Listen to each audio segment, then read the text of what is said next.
thème que je vais traiter aujourd'hui et mercredi prochain, c'est la prière que Satan redoute. Ou bien la prière qui fait peur à Satan. Alléluia. Alléluia. Il faut que tu saches, bien-aimé, que Satan n'a pas peur de toutes les prières. Donc ce ne sont pas toutes les prières qui intimident et qui effraient Satan. Tu peux être dans la prière et puis Satan peut t'allumer. Tu peux être dans la prière et puis Satan va t'attaquer, il va t'atteindre. Alléluia. Donc Satan, le règne des ténèbres, n'est pas intimidé par toutes les prières. Alléluia. Donc sur la terre, tout le monde peut prier. Mais tout le monde ne peut intimider Satan. Ce n'est pas qu'il est fort. Non, ça n'a rien à voir. Mais c'est parce que celui-même qui prie doit revêtir un certain sérieux, une certaine autorité, afin de faire reculer le royaume des ténèbres. Alléluia. Si la prière, par principe, peut intimider Satan, il y a par contre dans les principes de la prière des choses qui ne l'intimident pas. Et je vais t'enseigner comment faire pour mettre le royaume des ténèbres au respect. Alléluia. Comment faire pour le tenir au respect? Comment faire pour avoir une prière efficace? Donc depuis l'état d'esprit jusqu'à la pratique de la prière, tu es capable de déranger. En Angleterre, il y a un homme de Dieu qui avait une vie de prière extraordinaire. Si bien que certaines autorités du pays avaient peur lorsque cet homme se tient dans la prière. Alléluia. Alléluia. Écoutez, lorsque vous priez selon les règles établies par Dieu, vous provoquez un choc dans le royaume des ténèbres. Amen. Vous provoquez un choc. Qui ne dit pas Amen? Vous provoquez un choc dans le monde de Satan, dans le monde de la sorcellerie, dans le monde, n'est-ce pas, de la sirène des eaux, dans le monde de l'esprit de mort. Votre prière dérange son système. Votre prière éteint son feu. Votre prière annule ses projets. Alléluia. Plusieurs choses que Satan a voulu faire dans ma vie se sont retrouvées en train d'échouer à cause de la puissance de la prière. Alléluia. Alléluia. Écoute-moi bien. Une prière correcte fera toujours craindre Satan et son royaume. Mais une prière qui n'est pas correcte fera rire le diable. La Bible dit en Actes des Apôtres qu'un homme est sorti, que des fils de Séba, un homme appelé Séba, a des fils qui se sont levés pour aller combattre spirituellement. On trouvait un cas démoniaque. Et on dit, nous te chassons au nom de Jésus-Christ que Paul prêche. Les esprits qui possédaient le monsieur se sont levés et ont dit, nous savons qui est Jésus, nous connaissons Paul. Mais vous, qui êtes-vous? Ça veut dire que ce n'est pas parce que j'ai dit au nom de Jésus qu'un démon est obligé d'obéir. Un démon qui ne te connaît pas, comme ayant été investi de l'autorité du nom de Jésus, ne peut pas t'obéir. Donc tu vas beau jeûner, tu vas beau prier, tu n'auras jamais la victoire. Nous connaissons Jésus, nous savons qui est Paul. Mais vous, qui êtes-vous? J'entends souvent des gens dire non, on n'a même pas besoin de faire combat spirituel. Hey! Si vous ne savez pas grand chose, taisez-vous. Il dit votre ennemi le diable, votre adversaire le diable. Il ne dort pas, il rôde, cherchant qui dévorer. Il cherche la moindre occasion de faire du mal à quelqu'un. C'est pourquoi vous aussi, veillez et priez, afin que vous ne tombiez pas dans la tentation, car l'esprit est bien disposé, mais la chair est faible. Ah, Satan n'attaque pas l'esprit, Satan attaque la chair. Une fois qu'il a eu accès à ta chair, il peut prendre le contrôle de ton esprit. S'il a eu accès à ta chair, il peut prendre le contrôle de ton avenir, de ta destinée. S'il a eu accès à ta chair, il peut détruire tous les bons projets que tu as. Donc le combat spirituel est nécessaire dans la vie du chrétien. Ce n'est pas parce qu'on valorise Satan, non, ça n'a rien à voir. Mais c'est parce que justement ce Satan-là, il rôde, il ne dort pas. il est toujours en train de chercher l'opportunité de nous faire du mal. Bien-aimé, Satan n'est pas ton camarade pour que tu lui cèdes ta vie sur un plateau d'or. Satan n'est pas ton ami. Satan n'est pas ton ami du quartier, ce n'est pas ton ami d'enfance. Satan n'est pas un ami, un camarade du quartier qui vient pour cajoler ta vie. La Bible dit que le diable ne vient que pour égorger, voler et tuer. Son rôle dans ta vie, c'est de t'égorger, c'est de te tuer et de te voler. Il veut tuer ta destinée, il veut voler tes grâces, il veut égorger tes ressources. Mais il a échoué. Il a échoué au nom de Jésus-Christ. Il a échoué au nom de Jésus-Christ. Des gens s'amusent avec le royaume des ténèbres. Par moment, tu te retrouves en train de prier. Mais comment ça se fait que ta prière ne marche pas contre lui? Pourtant, c'est le nom de Jésus que tu emploies. C'est parce que ta prière n'est pas remplie de la puissance de Dieu, de la connaissance de ton identité. Un ensemble d'ingrédients qui donnent à Satan de te faire, d'avoir peur de toi et d'avoir peur de ta prière. On va prendre 4 passages. Marc chapitre 5. Verset 1 au verset 14. Comme il est long, je ne vais pas le toucher, je vais juste l'interpréter, ça va? Mais je vais donner un verset qui est dans ce passage-là et ça va vous aider. Marc chapitre 5, du verset 1 au verset 14. C'est l'histoire d'un homme dont le fils était atteint d'un esprit lunatique. L'esprit lunatique est l'esprit qui entraîne l'épilepsie. Et cet homme-là a envoyé son fils aux disciples de Jésus. Et les disciples ont prié. Mais ça n'a rien donné. Amen. Et ils sont retournés chez Jésus. Et puis ils ont dit à Jésus, j'ai envoyé mon enfant. Mais les disciples n'ont rien pu faire. Et Jésus leur a dit, ce genre de démons-là ne sortent que par le jeûne et la prière. Mais Jésus leur a dit une chose qui m'a touché. Il a dit, race de vipères, génération perverse, jusqu'à quand je vais vous supporter? Et il a ordonné, le démon est parti. Simple. Comment ça s'est passé? Je vous explique. Maintenant, ce Marc chapitre 5, verset 1 à 14 que vous avez noté, c'est le fou de Gadara. Donc Jésus débarque sur une plage et il y a un fou qui dormait dans les sépulcres qui apparaît devant lui, qui veut même le lapider. La Bible dit que cet homme était possédé de plusieurs démons au point que sa demeure était au cimetière et il dormait dans un tombeau. Donc imaginez comment il était rempli et imbibé, possédé par ces démons-là. Il rencontre le Seigneur Jésus. 1. Les démons viennent à Jésus, ce n'est pas Jésus qui va aux démons. 2. Quand ils arrivent, ils se prosternent. 3. Ce sont eux qui engagent la conversation. Es-tu venu pour nous tourmenter maintenant, avant le temps? Nous savons qui tu es. Et Jésus maintenant prend part pour leur dire, quel est ton nom? Il dit, je m'appelle Légion car nous sommes nombreux. Et ils vont dire maintenant à Jésus, pardon, ne nous envoie pas dans les lieux arides, ordonne que nous rentrons dans les pourceaux qui sont en train de passer là. Et Jésus ordonne, ils s'en vont.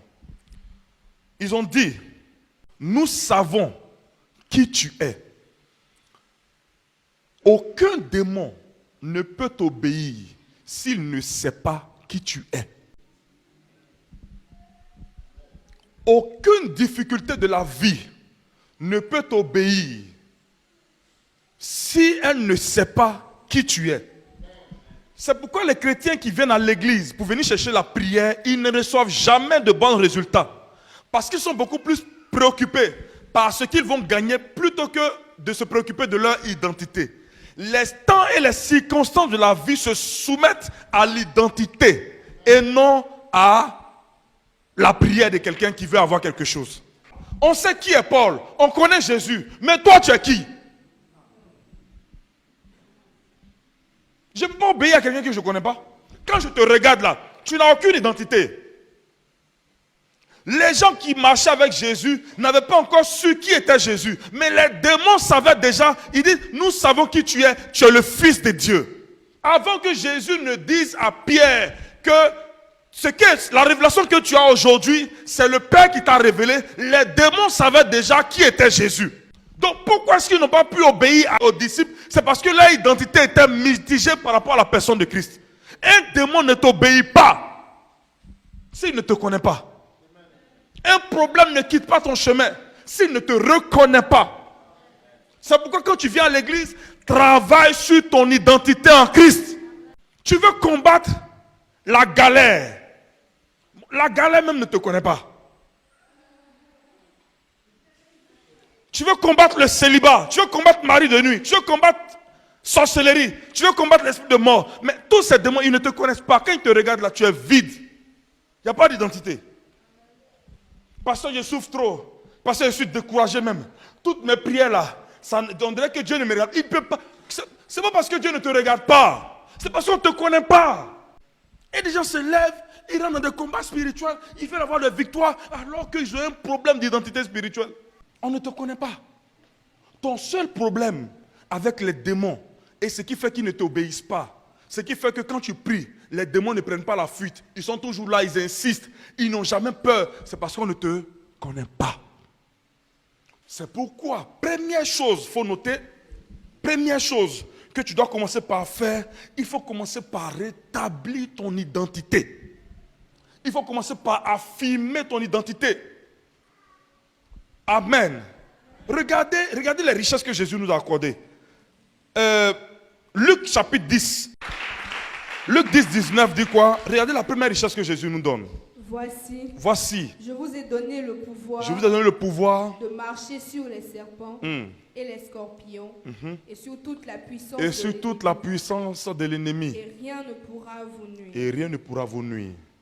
Donc dans le schéma de Dieu, nous bénéficions d'un pouvoir qui nous permet de marcher sur les serpents, marcher sur les scorpions et sur la puissance de l'ennemi, si bien que rien ne pourra nous contrarier, rien ne pourra nous arrêter, rien ne pourra nous nuire. C'est quelle galère qui nous nuit? C'est quel célibat qui nous nuit? C'est quel chômage qui nous nuit? C'est qu'on n'a pas encore marché.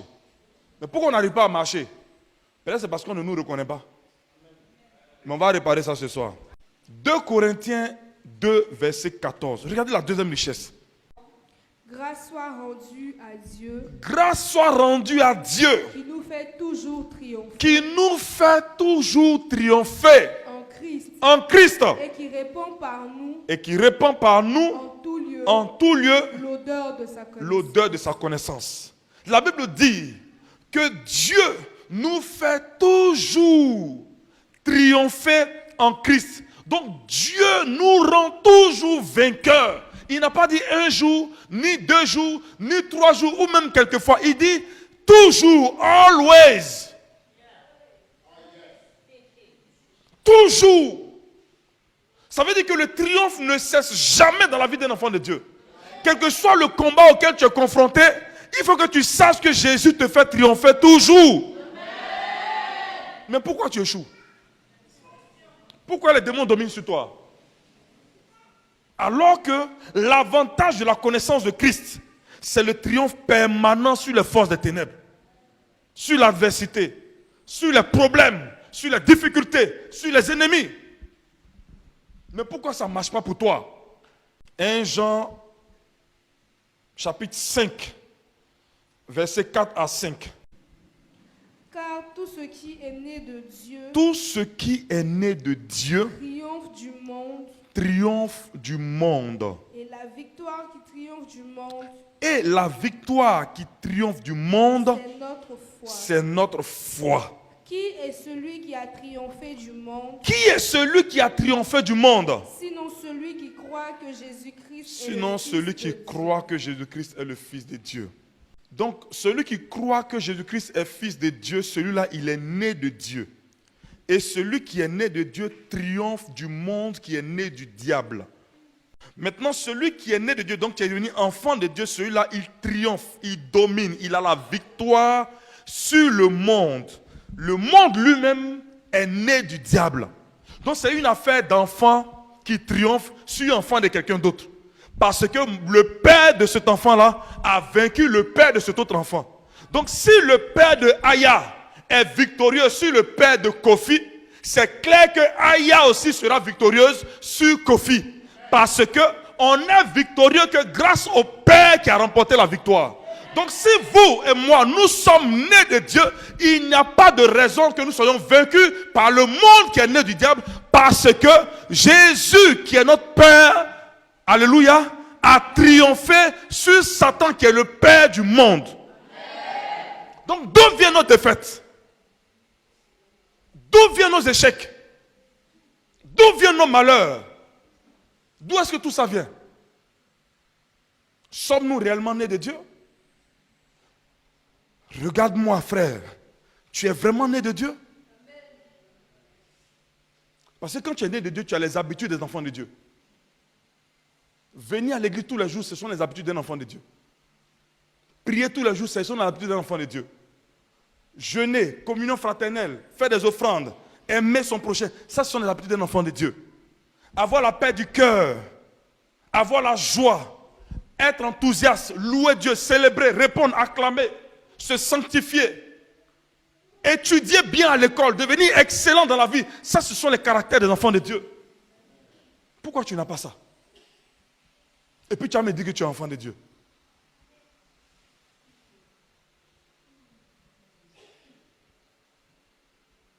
Il y a forcément quelque chose en toi qui doit t'identifier à Dieu. Pourquoi on ne trouve pas ça en toi? Ça veut dire qu'il y a des doutes sur ton identité. Et s'il y a des doutes sur ton identité, tu ne peux pas prétendre attaquer Satan et puis tu vas avoir la victoire. Dieu te vient en aide. Amen. Alléluia. Amen. Donc comme je l'ai dit, la prière correcte qui fera craindre Satan et son royaume doit remplir des conditions majeures. La première condition que la prière correcte doit remplir, il faut que tu confesses ton identité en Christ. Confesser veut dire la même chose que Dieu. Ça va? Ça veut dire, je crois en ce que Dieu dit, mais je dis la même chose que Dieu. La semaine de Dieu, Muriel rendait son témoignage une fois. Elle a dit, si tu vois cet objet noir à tes yeux et que Dieu te dit que c'est rouge, toi aussi il faut dire c'est rouge. Qui sait? Peut-être que si tu grattes, tu vas trouver le rouge en bas. Ça veut dire que un enfant de Dieu doit reconnaître ce que Dieu dit. Si Dieu dit que ceci c'est en bois, toi aussi il faut dire que c'est en bois. Parce que tout enfant dit la même chose que son papa. Alléluia. Donc ce n'est pas toi qui as dit que tu es enfant de Dieu. C'est Dieu lui-même qui a dit, parce que tu as cru en Jésus, tu es son enfant. Et Satan aujourd'hui, à cause d'un péché, à cause d'une adoration, à cause d'un rêve, à cause des difficultés de la vie, vient te faire croire que toi tu n'es pas enfant de Dieu. Est-ce que moi-même ici chrétien même? Est-ce que moi-même ici enfant de Dieu même? Est-ce que moi-même là vraiment, quand je me regarde même là, regarde mon frère il prie beaucoup, moi il ne prie pas beaucoup. Est-ce que c'est vraiment enfant de Dieu? Bien aimé, ce n'est pas toi qui as décidé que tu es enfant de Dieu. C'est Dieu qui a décidé que tu es son enfant. Donc tu dois dire la même chose que lui. Mon frère, que tu crois, que tu ne crois pas, tu es enfant de Dieu. Parce que tu es né de Dieu. Alléluia. C'est lui qui t'a accouché. Pourquoi tu continues de douter que tu es son enfant? Pourquoi tu continues de croire que c'est possible que tu ne sois pas son enfant? Est-ce que tu crois en Jésus? Quelqu'un ne répond pas, André. Ah, je comprends maintenant. Est-ce que tu crois en Jésus? C'est que tu es enfant de Dieu. On ne peut pas être enfant de Dieu si on ne croit pas en Jésus. Il y a des gens dans le monde qui ne croient pas que Dieu est enfant. Ah oui. Ils disent que Dieu est Dieu. C'est le maître. Donc Dieu ne peut pas enfanter d'enfants. Et c'est leur croyance de Dieu. Sinon, nous, notre Dieu là, il est notre Père. Alléluia. Jean chapitre 1, du verset 12 au verset 13. Jean chapitre 1, du verset 12 au verset 13. Jean chapitre 1, du verset 12 au verset 13.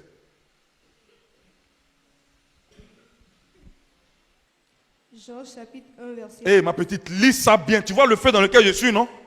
Mais à tous ceux qui l'ont reçu. Mais à tous ceux qui ont reçu la parole de Dieu Jésus-Christ. À ceux qui croient en son nom. À ceux qui croient que Jésus-Christ est fils de Dieu. Elle a donné le pouvoir. La parole de Dieu faite chair, Jésus-Christ a donné le pouvoir. De devenir enfant de Dieu. C'est-à-dire a donné le droit. Le droit veut dire qu'il a donné un jugement. Il a donné un extrait de naissance. Il a validé dans le registre de Dieu que celui-là, il est devenu enfant de Dieu. Arrête-toi là. Donc ma question, est-ce que tu as cru en Jésus-Christ? Qui ici a cru en Jésus-Christ? Il peut acclamer, je vais voir.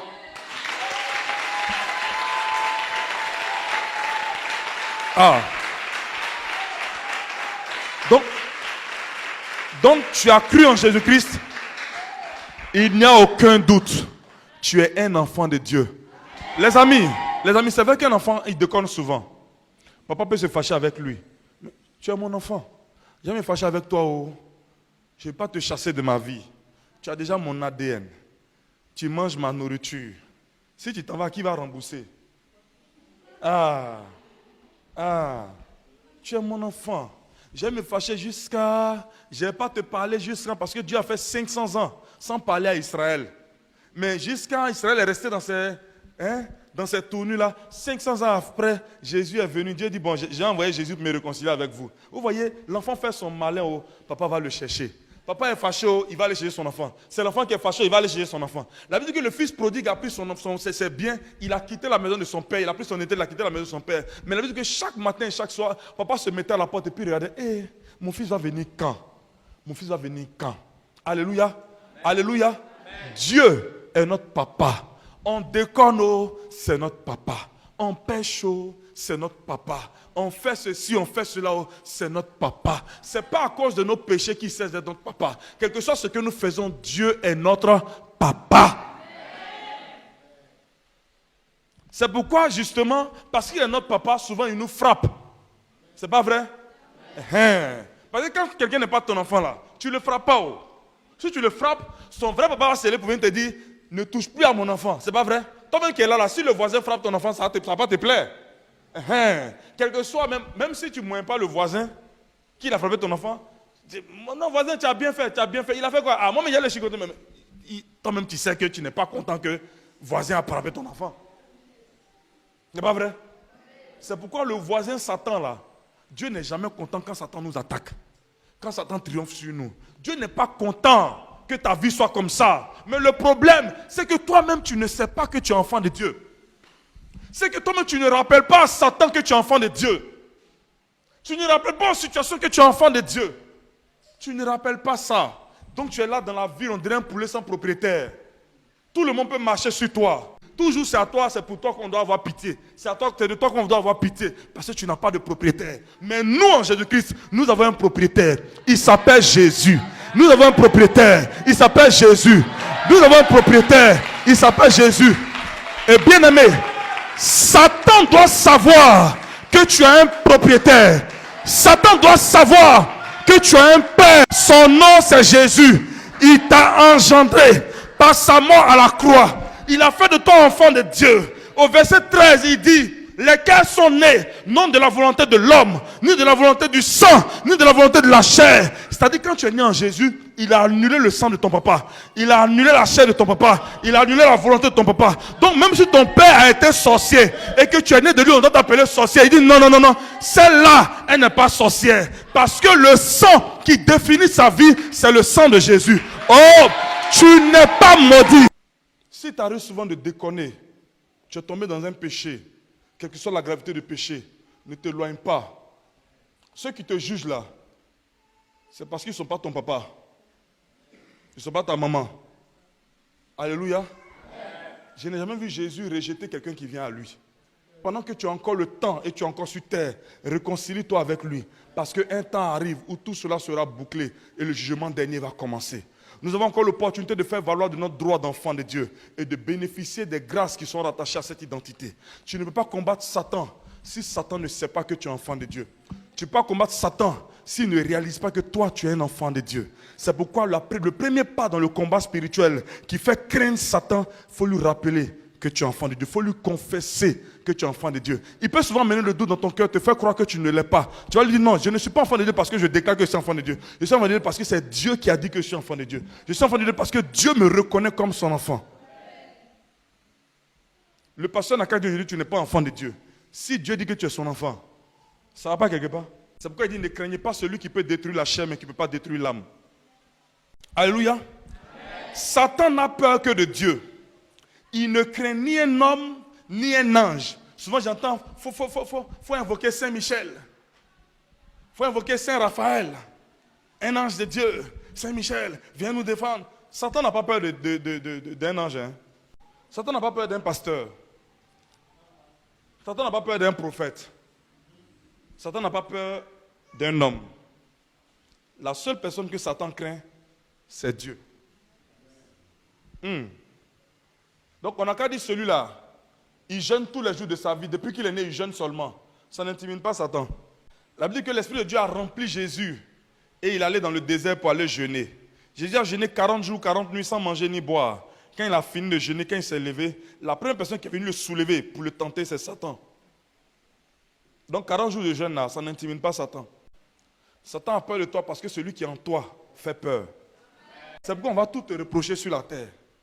Mais quand tu vas te mettre aussi devant la situation, tu vas dire, dégage. Elle va partir. Pas parce que tu es impressionnante, mais parce que celui qui est en toi, il est impressionnant. Le Dieu qui habite en toi, il est impressionnant. J'ai entendu dire que même si on ne reconnaît pas ton talent, on sera obligé de reconnaître le fruit que ton talent produit. C'est pas vrai? Même si on ne reconnaît pas ton appel, on sera obligé de reconnaître le fruit de ton appel. Même si on ne croit pas que tu es important, les produits que tu confectionnes, ce que tu mets en place, on sera obligé de reconnaître. Satan n'avait pas peur de Michael. Satan était supérieur à Michael. Mais quand Dieu lui a dit, Michael, va le chasser, c'est pas ce que Michael a fait. Donc Satan était obligé d'avoir peur de Michael. Pas parce que Michael était fort, mais parce que Dieu avait mandaté Michael. Tu as le mandat de réussir sur la terre. Tu as le mandat d'être élevé sur la terre. C'est pour cela, pour garantir ça, Dieu a mis en toi son esprit. Il vit en toi par son esprit. Donc la situation que tu traverses aujourd'hui est obligée d'obéir devant toi. Est obligée d'obéir. Alléluia. Amen. Mais comment Satan fait? Je termine avec ça. Comment Satan fait pour reconnaître ça? Quand tu commences à dire, je suis enfant de Dieu. C'est parce que tu lui dis que tu es enfant de Dieu qui va obéir. Hein? Il y a 3 choses qu'il doit observer en toi.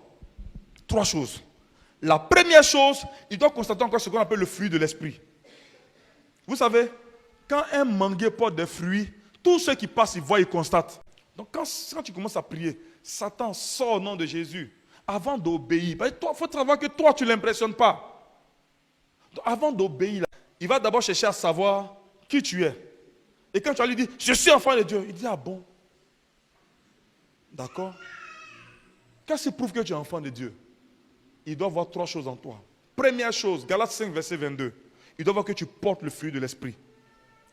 Quelqu'un qui est toujours triste. Pardon, ma fille, prends Galates 5, verset 22.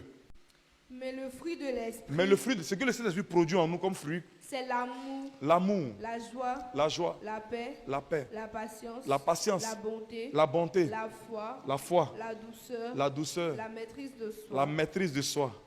Quand il y a bagarre là, est-ce que tu te maîtrises? C'est pas toi qui charges le parole du quartier. C'est pas toi quand tu investis aujourd'hui, tu veux voir le résultat en même temps. C'est à cause de ça que tu couches prophète, tu fais offrande ici, tu fais offrande là-bas. On te dit qu'il faut envoyer même corne de poulet, tu envoies corne de poulet. Le fruit de l'esprit. Tu peux relire ça à la maison et dire de te donner ce caractère. Première chose, donc, le fruit de l'esprit. Deuxième chose, Romains 8, verset 14. Car tous ceux qui sont conduits par l'Esprit de Dieu, tous ceux qui sont conduits par l'Esprit de Dieu sont fils de Dieu. Sont fils de Dieu.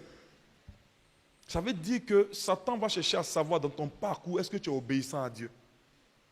Vous savez, Satan est capable de refaire le film de ta vie. Tu comprends un peu? Vous savez, Satan aussi est un témoin de notre vie. Hein? Dieu est un témoin de notre vie, mais Satan aussi est un témoin de notre vie. C'est pourquoi on l'appelle l'accusateur. Un accusateur, c'est celui qui a les preuves de ta culpabilité. Tu comprends un peu? Donc quand tu vois un procureur qui va devant la République ou devant le juge pour lui dire « j'accuse telle personne », c'est parce qu'il a les preuves que la personne est possiblement impliqué dans l'histoire. Oh, je vais vous dire quelque chose. En réalité, là, le procureur qui est Satan, là, tout ce dont il nous accuse, là, il a raison. Oui. Je vais dire que c'est la seule fois où Satan dit la vérité. C'est la seule fois. Mais sauf que cette vérité n'est pas supérieure à la vérité de Christ, quoi. C'est tout. Parce que la vérité de Christ dit, oui, c'est vrai, il l'a fait, mais j'ai payé le prix. Donc ça vaut rien. Mets ça sur mon compte. Moi, j'ai payé ça. Tu veux un peu, non? Pour cela, laisse-toi conduire par le Seigneur. C'est-à-dire qu'il faut obéir à Dieu. Il dit, obéissez à vos conducteurs. Obéissez à vos bergers. Quand le pasteur convoque un temps de prière, ta présence est une preuve d'obéissance. Parce que le temps de prière que le pasteur a convoqué, c'est parce que l'Esprit de Dieu lui a dit, convoque. Il y a tel problème, convoque. Il y a tel souci, convoque. On ne met pas de temps de prière parce qu'il faut mettre. On met parce que Dieu a demandé de mettre. Donc si le pasteur dit, il y a prière vendredi, même aujourd'hui, je peux dire, il y a prière vendredi. Et puis les gens ne viennent pas. Ceux-là ne sont pas obéissants. Et vous voyez que c'est ceux-là que Satan... Voilà. Mais je sais qu'à partir de Dieu, tu ne seras plus victime au nom de Jésus-Christ. Troisième chose, Luc chapitre 8, verset 15. Ce qui est tombé dans la bonne terre, Ce qui est tombé dans la bonne terre, ce sont ceux qui, ayant entendu la parole avec un cœur honnête et bon, la retiennent et portent du fruit avec persévérance. Amen. Ceux qui reçoivent, donc le troisième point qui identifie un enfant de Dieu, c'est que celui-ci reçoit avec un cœur honnête et un cœur bon. Vous savez, la preuve que tu n'es pas honnête quand tu écoutes la parole de Dieu, tu ne dis pas Amen. Parce qu'il y a dit que l'épouse et l'époux ensemble disent Amen. Mais l'époux, par ma voix, est en train de parler et l'épouse ne répond pas Amen. Il dit la semence qui est tombée dans la bonne terre, qui a poussé, qui a porté beaucoup de fruits, c'est ceux qui reçoivent la parole de Dieu avec un cœur honnête et un cœur bon. Satan regarde toujours ton cœur pour savoir est-ce que tu reçois la parole de Dieu avec joie. Vous savez, la parole de Dieu peut être souvent un peu difficile, peut être un peu dure. Mais est-ce que même quand c'est dur, est-ce que tu la reçois avec honnêteté? Ah, vrai, ce qu'on a dit aujourd'hui là, je reconnais que c'est vrai. Vous savez, souvent à l'église, quand on prêche, il y a des gens qui discutent avec la parole de Dieu. Il y a des gens qui discutent. Il y a des gens qui discutent. Tu ne peux pas avoir de foyer heureux, femme, si tu ne soutiens pas ton mari, si tu ne l'aides pas. Et puis tu dis que demain, quand il sort, il n'a qu'à t'envoyer quel cadeau? L'argent qu'il va prendre pour cotiser, pour payer cadeau là, c'est l'argent qu'il prend pour payer bouteille de gaz que toi tu ne peux pas payer. Pourtant tu as l'argent pour payer bouteille de gaz. Et puis bouteille de gaz ça coûte combien? Il y a des femmes qui ont un salaire de 200 000. Dans le mois, enlever ne serait-ce que 5 500 pour payer bouteille de gaz. Elles tremblent comme ça. Pourtant tu vas voir, ils vont mettre une mèche de 40 000 francs sur la tête. Ça dit tout ce qu'elles gagnent, c'est pour elles. Et puis ce que leur mari gagne, c'est aussi pour elles. Il faut bien dire, il faut dire Seigneur, délivre-moi. Femme, dis ça bien, femme, dis ça bien. Non, la parole de Dieu n'est pas faite pour te plaire. C'est parce que je reçois ça avec honnêteté et bonté de cœur que ça me plaît. Non. Reçois la parole. Quand Satan constate dans ton cœur que ton cœur toujours Dieu résiste à la parole de Dieu, jamais tu vas lui donner un ordre et puis il va obéir. Jamais. Jamais. Mais quand il regarde en toi, tu dis tu es enfant de Dieu et puis il voit en toi, tu portes le fruit de l'esprit. 1. 2. Tu obéis au Saint-Esprit. 3. Il voit que tu reçois la parole de Dieu avec joie. Il fait d'abord un pont. Il marque un arrêt. Et puis il commence à te prendre au sérieux. Alléluia. Amen. Il ne fuit pas encore devant toi. Mais déjà il freine. Parce que là, c'est pourquoi il faut remarquer, les périodes où ta vie chrétienne monte bien, tu ne vois pas que les problèmes qui viennent à fuir seuls. Qui a constaté? Mais après ils reviennent, non? Souvent tu sens que la pression est là mais ça ne te gagne pas. Tu sais que les problèmes sont en train de rôder autour de toi mais à chaque fois ça te rate. C'est pas vrai? Parce que ton identité d'enfant de Dieu a commencé à apparaître. C'est le premier secret qui peut arrêter, qui peut faire que Satan va avoir peur de toi. Alléluia. C'est pourquoi quand Satan vient vers toi comme un buffle, quand il voit ça il s'arrête. Il ne va pas fuir encore mais il s'arrête. Parce que 1, tu portes le fruit de l'esprit. 2, selon Galates 5, verset 22. Deuxièmement, tu es conduit par le Saint-Esprit. Donc tu es obéissant à la voix de l'Esprit au travers de ton berger, ton église et Christ. Romains 8, verset 14. Donc Romains 8, verset 14. Et puis troisièmement, il voit que la parole de Dieu, tu la reçois avec joie. Tu la reçois avec honnêteté. Il y a des personnes là, tu es obligé de les garder à côté de toi. Pas parce que ces personnes-là ont une très bonne vie, non. Mais c'est parce que ces personnes sont honnêtes. Jésus a gardé Pierre, Jean, Jacques et tout ça à côté de lui. Pourquoi? Pas parce qu'ils étaient bons. Hein. D'ailleurs, quand il a dit à Pierre que je te donnais les clés du royaume, Pierre n'était pas encore converti. Il dit quand tu seras converti, il faut affermir tes frères. Pierre n'était pas encore converti. Mais lui a dit c'est à toi que j'ai confié l'église. Comment on peut donner l'église à quelqu'un qui n'est pas converti? C'est-à-dire je me lève, un frère dans l'église n'est pas encore converti, je lui dis bon, aujourd'hui là, tu diriges l'église. Et puis moi je vais créer l'église ailleurs. Vous savez pourquoi il a fait? Parce que Pierre était honnête. Et Pierre avait bon cœur. À un moment donné dans la vie d'un homme, commence à marcher avec les personnes honnêtes. Pas avec les personnes qui te font semblant d'être. Alléluia. Donc quand Satan rencontre des gens qui sont honnêtes, il a peur. Parce que lui n'est pas honnête. Vous voyez les gens qui ne sont pas honnêtes là. Parce qu'ils ont peur des gens qui sont honnêtes. D'ailleurs même ils trouvent les gens qui sont honnêtes d'être un peu trop durs. Il est trop dur. Ils sont trop compliqués. Elle est trop compliquée. Non, elle n'est pas compliquée. Elle est honnête.